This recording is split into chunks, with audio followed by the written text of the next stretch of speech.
So I don't know if the lighting here is going to do it justice. That was my first countertop, and boy, was it a learning experience with all the different places we had to epoxy, but we got it smooth, went through all the grits, and then we finished it off with the Butcher Box conditioner.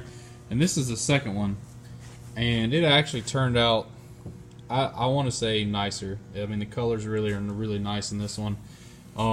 There's a bunch of failed experiments on here.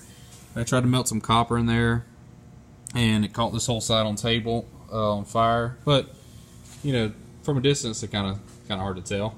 I added a little bit of black pigment to the epoxy, and I taped off the areas where we'd already had it sanded to make sure I didn't spill as much epoxy everywhere.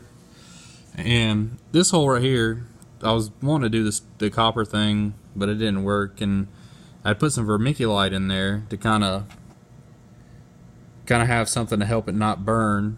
And then I couldn't get the vermiculite out, so I decided to epoxy right over it with the black, and it floated to the top. But it still wound up turning out really, really neat. I don't know if you can really see it, but it's just like having these little kind of organic but goldy flakes into it. It really turns out nice. Has some leaks on this one. Don't use masking tape. As a side note, I had to like catch the bottom, burn off the epoxy on the bottom, and then I went back with some really good wasn't duct tape, I forgot what they call it, really fancy tape, Gorilla Tape, and that seemed to